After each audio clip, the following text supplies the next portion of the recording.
बर्बरीक की कथा। हेलो नमस्कार, मैं अतुल ठाकुर आप सभी का अपने चैनल में स्वागत करता हूं। दोस्तों, आज की यह वीडियो महाभारत के महावीर योद्धा वीर बर्बरीक के ऊपर रहेगी। तो चलिए वीडियो को शुरू करते हैं। बर्बरीक महाभारत के एक महान योद्धा थे। वे घटोत्कच और अहिल्यावती के पुत्र थे।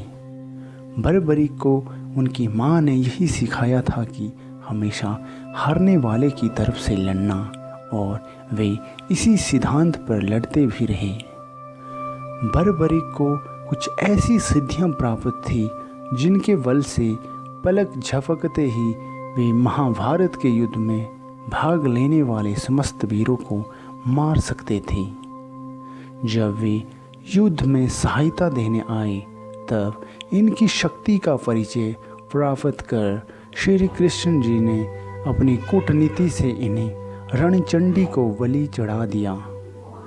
महाभारत युद्ध की समाप्ति तक युद्ध देखने की इनकी कामना श्री कृष्ण जी के वरदान से पूर्ण हुई, और इनका कटा सिर अंत तक युद्ध देखता और वीर गर्जन करता रहा। कुछ कहानियों के अनुसार वीर बर्बरीक एक यक्ष थे जिनका पुनर्जन्म एक इंसान के रूप में हुआ था। बर्बरीक गदाधारी भीमसेन का पोता और घटोत्कच के पुत्र थे। बर्बरीक की कथा। बाल्यकाल से ही वे बहुत वीर और महान योद्धा थे। उन्होंने युद्ध कला अपनी माँ से सीखी। माँ आदि शक्ति की घोर तपस्या करके उन्हें प्रसन्न किया और 3 अभेद्य बाण प्राप्त किए और 3 बाणधारी का प्रसिद्ध नाम प्राप्त किया। ईशा पूर्तिक वाल्मीकि ने प्रसन्न होकर इन्हें धनुष प्रदान किया, जो कि उन्हें तीनों लोक में विजय बनाने में समर्थ थे। महाभारत का युद्ध कौरवों और पांडवों के मध्य अपरिहार्य हो गया था। अतः यह समाचार बर्बरीक को प्राप्त हुआ तो उनकी भी युद्ध में सम्मिलित होने की इच्छा जागृत हुई। जब वे अपनी माँ से आशीर्वाद प्राप्त करने पहुँचे तब माँ को हारे हुए पक्ष का साथ देने का वचन दिया। वे अपने नीले रंग के घोड़े पर 3 बाण और धनुष के साथ कुरुक्षेत्र की रणभूमि की ओर अग्रसर हुए। सर्वव्यापी श्री कृष्ण ने ब्राह्मण वेश धारण कर बर्बरीक से परिचित होने के लिए उन्हें रोका और यह जानकर उनकी हंसी भी उड़ाई कि मात्र 3 बाण से युद्ध में सम्मिलित होने आया है। ऐसा सुनने पर बर्बरीक ने उत्तर दिया कि मात्र 1 बाण शत्रु सेना को परास्त करने के लिए पर्याप्त है, और ऐसा करने के बाद बाण वापस तर्कस में ही आएगा। यदि 3 बाणों को प्रयोग में लिया गया तो तीनों लोकों में हाहाकार मच जाएगा। इस पर श्री कृष्ण ने उन्हें चुनौती दी कि इस पीपल के पेड़ के सभी पत्तों को छेद कर दिखलाओ, जिसके नीचे दोनों खड़े थे। बर्बरीक ने चुनौती स्वीकार की और अपने तुणीर से 1 बाण निकाला और ईश्वर को स्मरण कर बाण पेड़ के पत्तों की ओर चलाया। तीर ने क्षण भर में ही पेड़ के सभी पत्तों को भेद दिया और श्री कृष्ण के पैर के इर्द गिर्द चक्कर लगाने लगा, क्योंकि एक पत्ता उन्होंने अपने पैर के नीचे छुपा लिया था।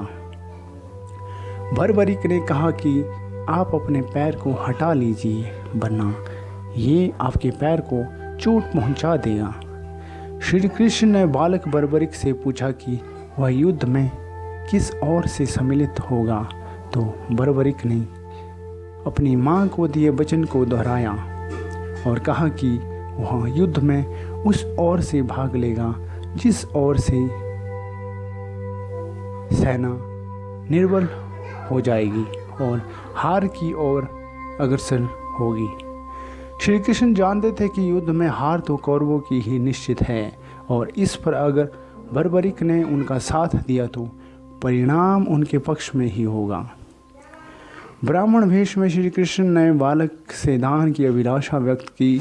इस पर वीर बर्बरिक ने उन्हें वचन दिया कि अगर वो उनकी अभिलाषा पूर्ण करने में समर्थ होगा तो अवश्य ही करेगा।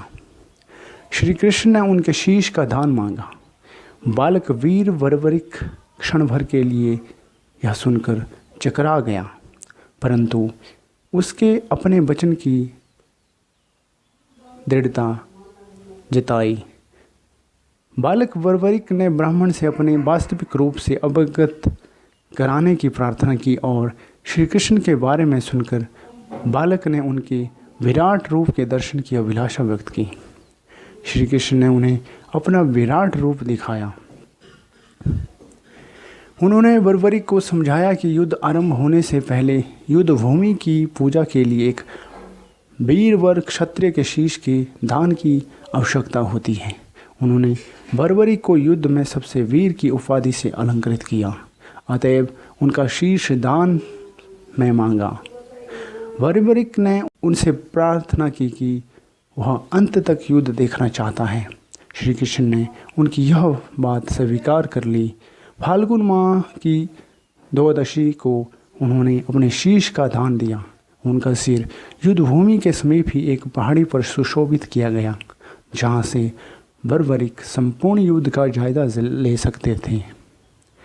युद्ध की समाप्ति पर पांडवों में ही आपसी बहस होने लगी कि युद्ध में विजय का श्रेय आखिर किसको जाता है या फिर युद्ध का नायक कौन होगा। इस पर श्री कृष्ण ने उन्हें सुझाव दिया कि बर्बरिक का शीश संपूर्ण युद्ध का साक्षी है, अतएव उससे बेहतर निर्णायक वाला कौन हो सकता है। सभी इस बात से सहमत हो गए। बर्बरिक के शीश ने उत्तर दिया कि श्री कृष्ण ही युद्ध में विजय प्राप्त कराने में सबसे महान कार्य किया है।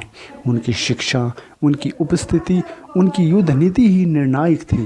उन्होंने युद्ध भूमि में सिर्फ उनका सुदर्शन चक्र घूमता हुआ दिखाई ही दे रहा था, जो कि शत्रु सेना को काट रहा था। तो दोस्तों, कैसी लगी आपको हमारी यह वीडियो, हमें ज़रूर बताएं। वीडियो को लाइक करें, शेयर करें और हमारे चैनल क्यूरियोसिटी नॉलेज को सब्सक्राइब करें तथा बेल आइकन के ऊपर भी क्लिक करें ताकि आपको नोटिफिकेशन के माध्यम से रोज़ाना वीडियो मिलती रहे। मिलते हैं इसी प्रकार की रोमांचक और ज्ञानवर्धक वीडियो के साथ एक बार फिर। तब तक के लिए हमें दीजिए इजाज़त। नमस्कार।